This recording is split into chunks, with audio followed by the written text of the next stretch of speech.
Welcome everybody to the panel Muddling of Geopolitics and Economics, the way forward for the EU. In this panel we will discuss how in the current multipolar world, powers like China, Russia, Turkey, but also the United States are using the economy as a kind of a weapon against Europe. When we say China or the United States, we all have to think about the trade wars that we have seen been going on for a few years now. If we say Russia, we not only think about information, or rather disinformation wars, but also about the use of gas. Russia is able to cut the gas, as we have seen in the case of Ukraine. The question is if the Nord Stream pipeline will make Europe too dependent from Russia. And if we say Turkey, we of course all remember how Erdogan used migration to pressure on Europe. So the question is Europe prepared to deal with this new kind of competition, some would say war? And if not, what should the European Union do to make itself stronger? For this discussion, we have an outstanding panel. Each one of the speakers has been foreign minister and has the best EU credentials. Ana Palacio, former foreign minister of Spain, former member of the European Parliament and the European Commission. We have Professor Peter Balázs, former foreign minister of Hungary and former European Commissioner. And we have Urmas Paet, former foreign minister of Estonia, now member of the European Parliament, where he is vice chair for the Foreign Affairs Committee. I would like to give everyone 3 minutes opening remarks, and I would like to start with you, Professor Peter Balázs. Please, you have the floor. Thank you very much. Thank you for the invitation. At least online, we can meet again in Prague. Let me just give an immediate follow-up to your introduction. There is a brand new situation in the world. And if we take a geopolitical perspective of the European Union, we should locate Europe in the context with other big actors. I would limit myself to the US, China, and Russia. There are a few others, of course. US. There is an emerging discussion in the last days whether Europe can be fully sovereign or needs some kind of a cooperation with the United States. We heard, all of us, the position of Annegret Kramp-Karrenbauer from Germany, confirmed by some other German politicians, and the position of Monsieur Macron. These are two very different positions. So, and this is about the future of NATO under the new US administration. I think this is the absolutely number one question, because there is no foreign policy without a military leg, and Europe badly lacks that kind of military support. Second is China. China is nurturing a kind of military confrontation with the US,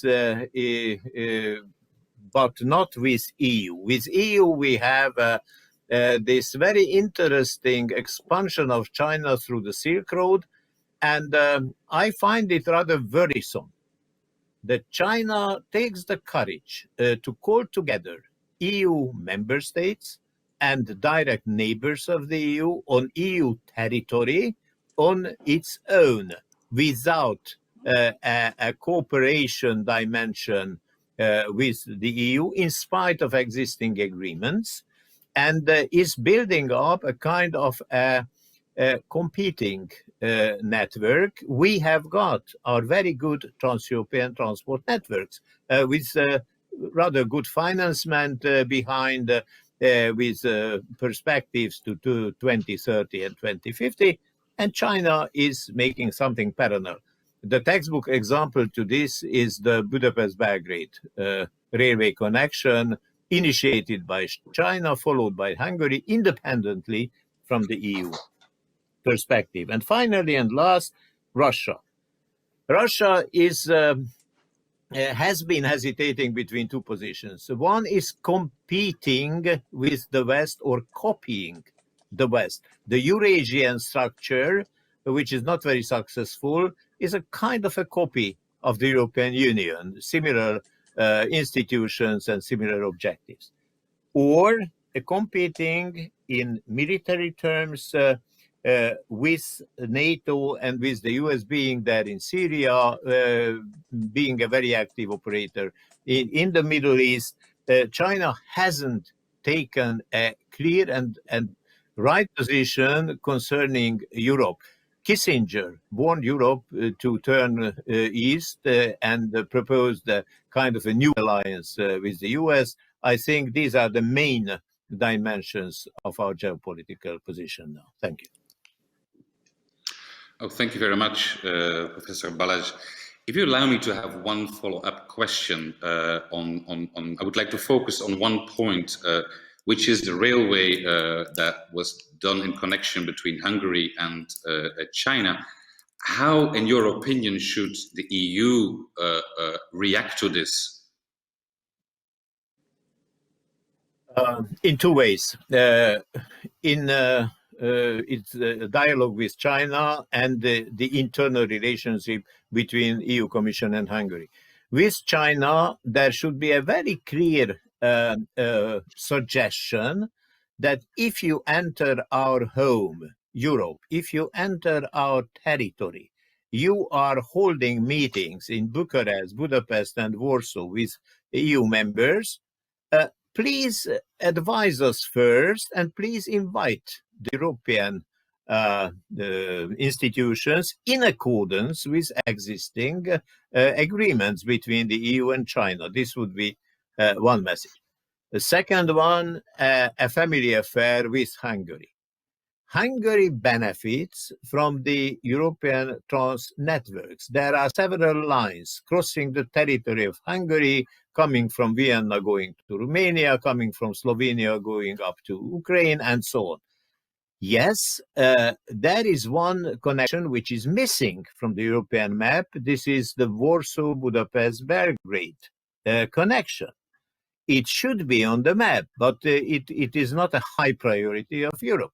So there should be a clear discussion between the European Commission and the government in Budapest, saying that very good, you are getting so much money for railways. We are ready to consider your connections, both with Warsaw and Belgrade, but please discuss with us and not with Beijing that kind of development. Okay, thank you very much for your clear answer. Mr. Ulmar Pait, I will please for your opening remarks. Yes, hello from Estonia and good afternoon. And if the question is what the European Union has to do more to have better position during upcoming global developments, then I think that yes, there are several things what the EU has and can do. First, if you look at different tools in the foreign and security policy toolbox of the EU, then the problem is that these different tools are actually not working together. For example, if you look at classical diplomacy, secondly, foreign trade, including access to the European Union common market. Third element, development cooperation. And fourth, security and defense policy. So that these four actually should be the natural elements of our effective foreign and security policy. But the problem is that these four are not working together, so that one hand very often does not know what other hand is doing. Second issue is that if you look how we make foreign and security policy decisions in the EU, then of course in all issues there is still need for consensus. But just recently we saw how it is actually not functioning very well. In the case of Belarus, for example, the issue of having sanctions against Lukashenko and other Belarusian officials, it took more or less 2 months get a decision. And the problem is that because you need consensus, it means that actually every and each member state can also, well, blackmail others. As we saw in the case of Belarus, it was combined also with the situation in Turkey and how EU should act vis-à-vis Turkey. So that in this sense, I guess that then in certain issues, like for example, human rights issues, sanctions issues, we should move from consensus to majority voting. Otherwise, our foreign policy decision-making process will be also in the future very slow, and in some cases also it will be impossible to make any decisions at all. Of course, it's also important that if you look globally, then EU has to do much more to have real and substantial cooperation with other countries who share basically the same values. I hope that now after presidential elections, there will be a serious shift in our relationship with the United States. I think that EU-US relationship globally is absolutely important to balance the influence of China or Russia or any other authoritarian regime. Then we also have to see how different policies inside Europe are or are not working together. You mentioned earlier Nord Stream project. This is the classical example how, on the one hand, the political decision and political will, and from the other side, the real policy, the real action are in very clear conflict. So it's obvious that Nord Stream 2 is completely against our common energy policy and common energy security policy, but there are no legal mechanisms to stop this kind of project. Or you mentioned China. It's again absolutely important that the EU sticks together when we speak about EU-China relationship, but at the same time we have this strange combination of so-called 17+1, where one of course is China, and 17 are different European countries, member states of EU and not, but of course this kind of format clearly also undermines the common foreign and security policy approach, even when we speak about EU-China relations.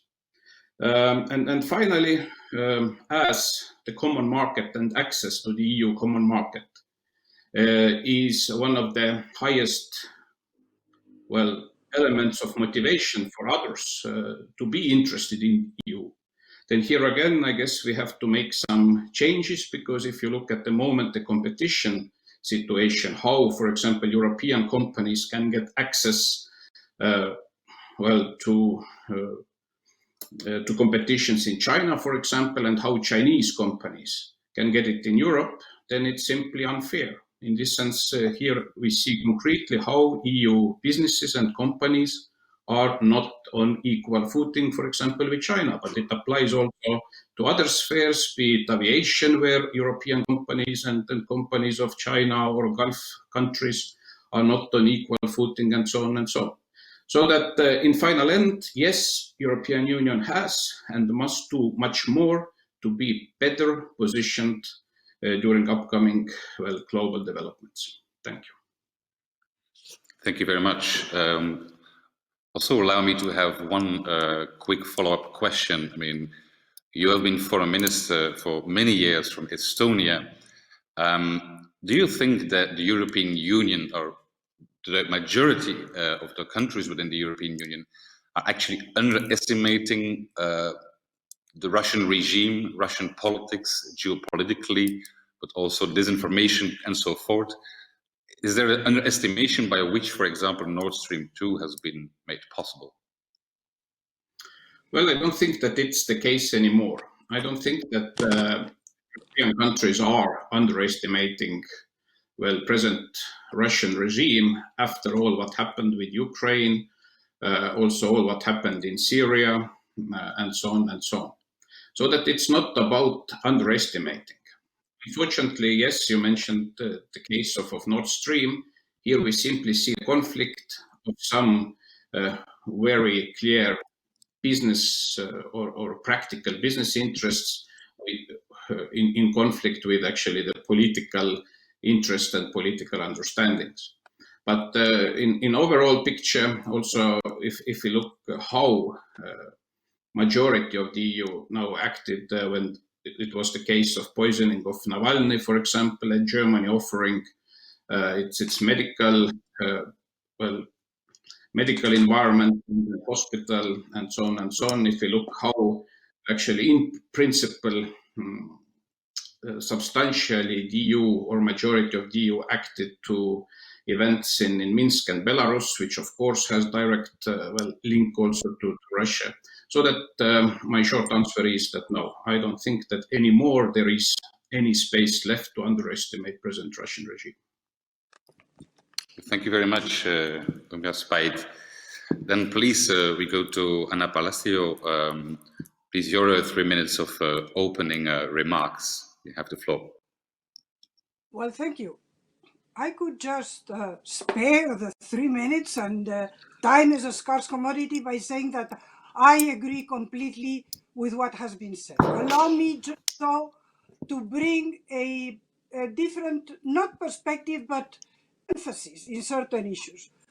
We all agree that what is fundamental for Europe, for the European Union, is not to be the chessboard where great powers play, but to be an actor. And that we will only reach that if we pull our acts together and if we have a strategy. We have a lot of expressions going around, in particular, strategic autonomy, because sovereignty is I think out. But and these muddy concepts where we put our aims, our ambitions, but also our goals. We need to clarify all this. First comment. Second comment. It's absolutely clear that the European Union has pulled together in areas that are in the economy, but not in what is understood as classical politics. And you know what? Politics is back. Is back. So there during certain years where the big name was in the economy, Europe could muddle through with having a common trade policy.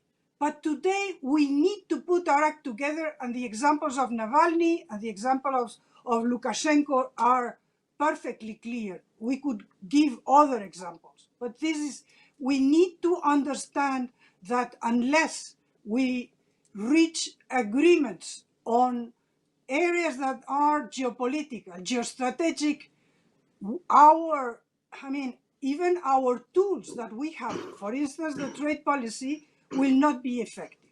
Now, what's the problem? Is this idea of consensus, this idea of unanimity, to call it as the treaty does. We need unanimity. There is no qualified majority.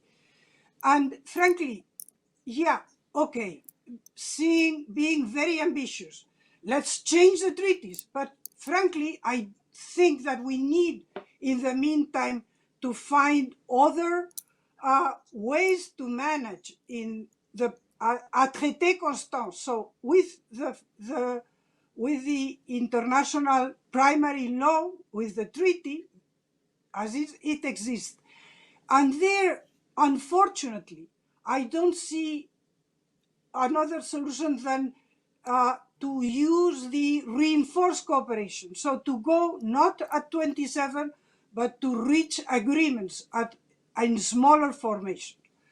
To be clear, these smaller formations, in order to work, must have, of course, Germany, France, and probably other founding members, and should have Central Eastern European members as well, which might not be easy in certain areas. But unless we go this route, we are in a difficult joint. Now, third aspect.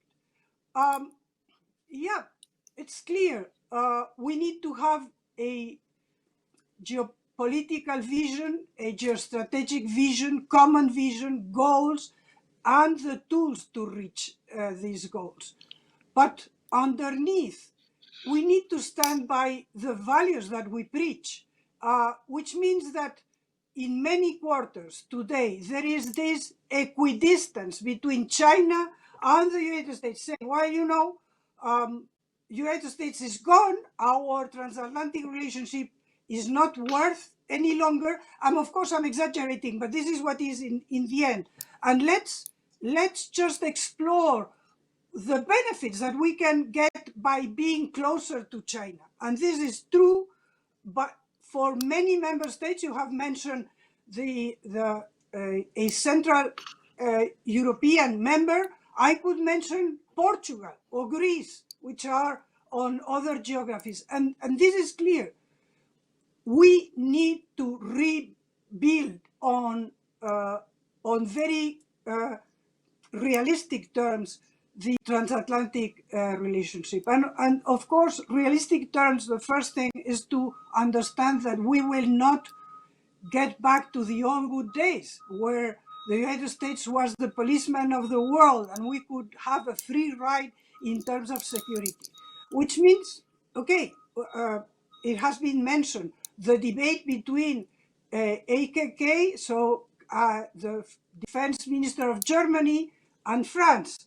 One understanding that NATO is still fundamental, that our transatlantic relationship is fundamental, and the other voice saying, well, you know what, this is the past, we need to create our own security. Again, call me in between. I think that we need to find a middle ground. Of course, we need to build a European pole, and our American friends will have to understand that this is not against NATO, but it is the only way that NATO will work. But then we need to agree on the United States, even to agree on where to disagree, but from Turkey, it has been mentioned, from the European position of Turkey. I mean, come on, if you allow my French, it's a shame that the European Union had no say in the Nagorno-Karabakh issue recently. It was done by the Russians. We were absolutely silent. We need to take our responsibilities regional, but in order to do so, we need to count on the United States. Why? For a simple reason, is that the only convening power that there is today in the world, and we cannot do that, the convening power is still the United States. It's not the old hegemony. It's not the old leadership. No, it's a new 21st century leadership that will be to lead like-minded, the European Union, Japan, Australia, the like-minded, in order to just build keep or relaunch the international architecture of just liberal democracy based on rules. That is what has been supporting the prosperity and the prosperity of the last 70 years. So this institutional liberal order based on rules that we have. So this would be my comments. Thank you very much. Also for you, if I may, a follow-up question. So did I understand well that you propose a kind of enhanced cooperation on foreign policy? Or is it like more coalitions of the willing, depending on the topic? Can you clarify that idea? I think that these are two ways that, in my opinion, are going to be explored in parallel. There will be enhanced cooperations, but in the end, what we will have is we will try to have Europe, EU 27, but we may only have EU 20. And by the way, it's not the first time. EU 3 was a construct that was fundamental in the negotiations with Iran. It was EU 3. Not even at the beginning of these negotiations, there was not even the presence of the European Union institutions, not even the High Representative. I personally think that the High Representative and the Brussels institutions have to be the la plaque tournante, the pivot around which there will be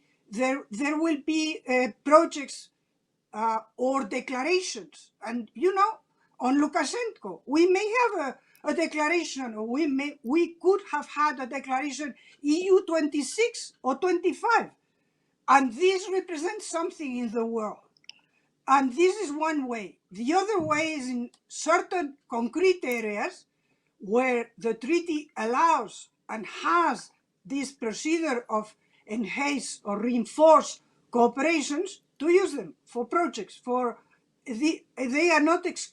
They don't exclude one another. Okay, thank you very much. Professor Balázs, I would like to ask, even though you haven't talked about it, you talked about Russia, the United States and China, but I mean, Anna Palacio mentioned Turkey as well. And of course, during the first, let's say, migration crisis, as they call it, but also the second time when Erdogan was actually threatening to leave open. I mean, let's say that the street from Istanbul to Budapest is very straight. I mean, how do you think, I mean, how do you see, let's say, from a, well, very Central European perspective, how Europe dealt with Turkey, or even, let's say, not dealt with Turkey, and how can that change? Okay, thank you for the question. I think Turkey is a good example to illustrate that even if the overall relations have not developed since many years, since the application of Turkey for EU membership, since the very late start of accession talks, for several reasons, under the pressure of the 2015 migration situation, EU could talk, but who negotiated? Mrs. Merkel. She went to Istanbul. Turkish leaders came down from Ankara. They met in the Dolmabahce, and they concluded a deal, a very practical deal. Some control of migration against money. It's a clear business. And I think it was good because it was the interest of Europe, and Turkey basically implemented that issue, even if sometimes President Erdogan tried to add some questions of doubts. But my second remark would be that, yes, there is a long way from the first entry to the EU, mainly on the Turkish-Greek border or islands, and then crossing the Balkans and coming to one of the EU external borders. Before it was Hungary, then Croatia or Slovenia. Today, there is a special way through Bosnia to Croatia, where some unfortunate migrants try to enter the EU. Why don't we sit down with the so-called Western Balkan countries about a closer cooperation, because they are held at a distance with very uncertain perspectives about EU membership. EU membership is a very complex issue. But why don't we try to include them into the Schengen system? They are very few. They have visa-free treatment, and they should come under the discipline of controlling any third citizens on the territory from the outset, from the first entry, in a joint action. So I think when we could find the voice with Turkey, it should go on with some bold initiatives also with countries along the transit route on the Balkans. Thank you very much. Very interesting. I'm sure there will be a lot of questions about it. We only have, let's say, a few minutes left before we have to go to the questions of the audience. So, but let me quickly still ask a question to you, Urmas Payet. But you were saying that the several, let's say, pillars of foreign policy of the EU are not working together. I mean, you mentioned the EAS, trade, and so forth. Isn't this really a problem of the European Commission, or is it much broader than that? Well, unfortunately, it's much broader because European Commission can only do what member states are allowing them to do. So that everything actually starts from the member states and the political will and unity of member states. So that, for example, one pillar here is security and defense. How fast EU is able to move forward with the European Defence Union, it directly depends on the member states, for example. But of course, it is a very important element in the functioning, common foreign policy. Because here also we heard some criticism about the EU's inability really to do something about war in Nagorno-Karabakh, war between Armenia and Azerbaijan. But the facts on the ground are that, well, Russian troops are there. Also, Turkey is ready to send militaries. But it's obvious that there are no European troops, and it's also obvious that there will be no political consensus, for example, to send some European Union militaries to Southern Caucasus. It's also obvious. So that, and of course, now we have to do our follow-up, for example, what concerns our Eastern Partnership, because if to look Eastern Partnership principles, then of course war between Eastern Partnership member states is harsh violation of the all core principles of Eastern Partnership. But in this sense, yes, it is clearly political decision how well we gonna use our different tools or pillars of foreign and security policy. Because if you look at any other country, look at United States or China or Russia, then it's obvious that they have their own foreign policy goals, and all these pillars are acting to reach these goals or fulfill these aims. But it's unfortunately still not the case for the European Union. Okay, thank you. Ana Palacio, one quick question before we go to the audience. The time is short. You mentioned, let's say, the current debate between Kramp-Karrenbauer and Macron, own security or US security. Isn't own security just a very far away dream? I mean, how long do we have to wait? Also, just as Urmas Payet mentioned, it's not there. So do we have a choice? If you can answer briefly to that. But, well, you know, it's a matter of political will in the first place. It's a matter of political will, and it's a matter in the second place of walking the walk of the talk we talk. And frankly, on this, we Europeans, we have to have a frank conversation with ourselves, and as I said before, establish what are the goals, what are the priorities, what are the strategies, and then what are the tactics. So develop all this. What we cannot is have a discourse and then this not being at all, being very distant from what we are ready to do, what walk we want to, we are ready to walk.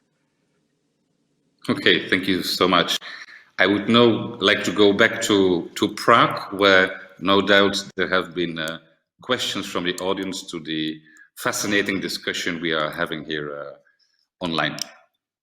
Let's go immediately to the first question, because the time is really short. The first one is from Julian Romanishin, and here it is. What is the prospect of EU strategic autonomy in security and defense under the Biden administration? Well, if I may, to answer, then of course, Europe and the European Union has to do much more for its own defense and security. It's obvious. But I guess that our main goal still has to be that the more we are able to make also security and defense cooperation, for example, with NATO countries, including United States, but why not in the future also with other countries in the world who share the same values as which we have, then the better it is. But in the frame of this, well, ideal perspective, of course, it's obvious, as I said, that Europe must deliver much more. So that in this sense, the European, well, defense union idea, well, should be implemented. It is not somehow weakening, well, NATO or NATO's cooperation. But here I like very much the initial idea that also the European Defence Cooperation, European Union Defence Cooperation and NATO should be complementary to each other.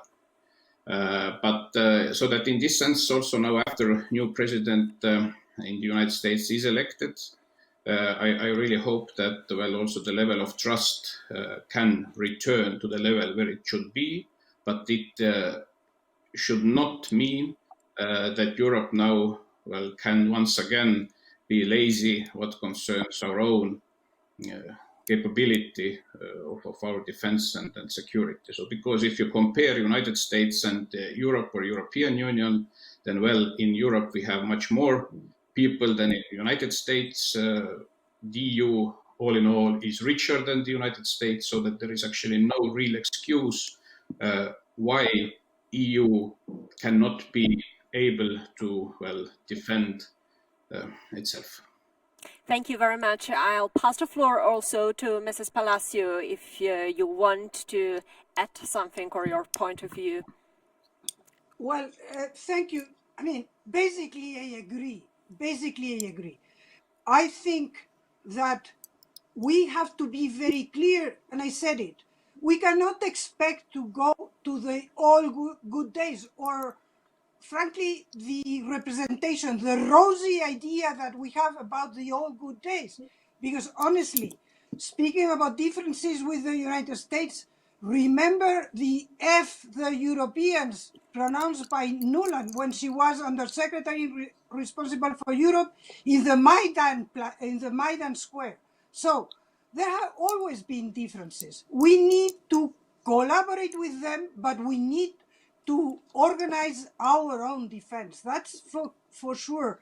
And without dreams, but also understanding, as I said, that the United States have something that we do not have and that we really need, the convening power. And this is the United States. And this is the leadership of the 21st century.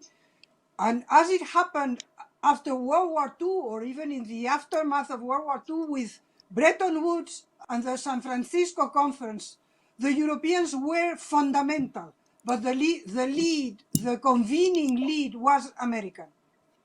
Thank you very much. Let's go to another question of the public, of our audience. What should be the EU's relationship with China to balance the economic interests with the geopolitical ambitions of both China and the EU? So, Mr. Balázs, I'll let you the floor. Yeah, thank you. I think we have already touched upon some aspects of the EU-Chinese relationship. The EU was eager to establish some frameworks with China. There is a long list, all what we have, agreements, cooperation, structures. However, in Beijing, they have a very realistic analysis of our situation, and they see clearly to what extent are the member states competent, and to what extent is the EU competent.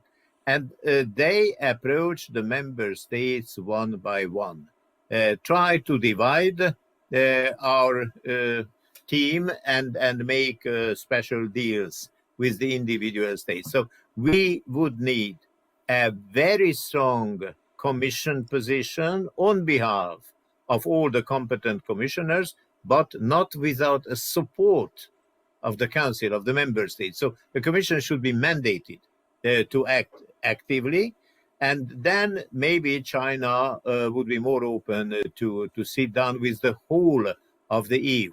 Now, the Silk Road issue is a very good opportunity to start that kind of cooperation.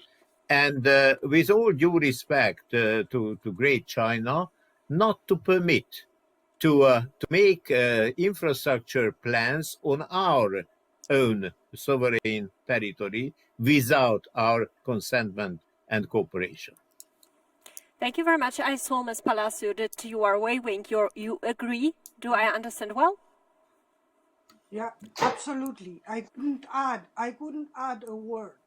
This is what we need. If you want a nuance, the problem is that the mandate, it's the mandating the European Commission. You know what? Mandating the 27, having a broad mandate, a substantive mandate to the European Commission. This, by the way, was one of the issues in the agenda of the German presidency. You need a very strong presidency. You need the investment of all the member states. And frankly, I see it for the moment. I don't see the political will. I don't want to be pessimistic and I hate melancholy, but we need to shake ourselves. Thank you very much. Let's go to one more question. How can the EU overcome the various ties, historical, economic, resource dependency of its member states in order to deliver effective reactions within foreign policy? Please, Mr. Urmas-Paet. Well, everything in this regard depends how well the political elites, but also all societies in the European Union understand that if Europe acts together, it is beneficial for everybody, be it from political point of view, be it from well-being or life standard point of view, or be it also security-wise. So that it's obvious that even the biggest EU member states, be it Germany, be it France, be it any other, they are not real competitors globally with China, or in some issues also with Russia or some other emerging countries. But EU as such, altogether, we can counterbalance also the authoritarian influence and authoritarian actions of big powers globally. And I guess, yes, it is in the interests of Germany and France, but also of Estonia, Cyprus, and Portugal, that we stick together here in Europe, because it's the only way also European countries really matter globally in all these substantial issues. Mr. Balash, Allow me just sorry, to, yes, of course. to interject one sentence. Go on. You have said, or the question was, how to overcome. And the thing is that it's not overcoming. We don't want to be the same. Our motto is united in the diversity, and what we have is to put this diversity to play in harmony as I would say, as an orchestra. We don't want to overcome these differences. We want these differences, but we want these differences within a common approach and understanding. Thank you very much. Thank you. And Mr. Balash, do you want to add something from your point of view? Very shortly, please. Yes, sharing what was already said, I think the key word is unity. So all the three panelists here had the pleasure to attend the council meetings of foreign ministers. And I think my colleagues agree that this is a most enjoyable club, coming together every month and sharing a lot of experience with each other. It's a source of information and an excellent personal relations. But when we come to the analysis, then there are some divergences between and among the participants. And when we should take a position, this is the end of the word. So no common position is possible. Urmas quoted some good examples illustrating that, because we have different motivations. And what we should try, at least have one partner or one issue when we have a real common position and we mandate the otherwise excellent High Representative, because Josep Borrell is a highly experienced person. Thank He you very has much. all the qualities. I'm sorry for interrupting implement. you. I'm sorry for Thank interrupting you. you. We are really out of time. Thank you very much for this great discussion. And Kurt, thank you very much for presenting, for debating, for moderating this debate. It was really great. Thank you, and have a nice day.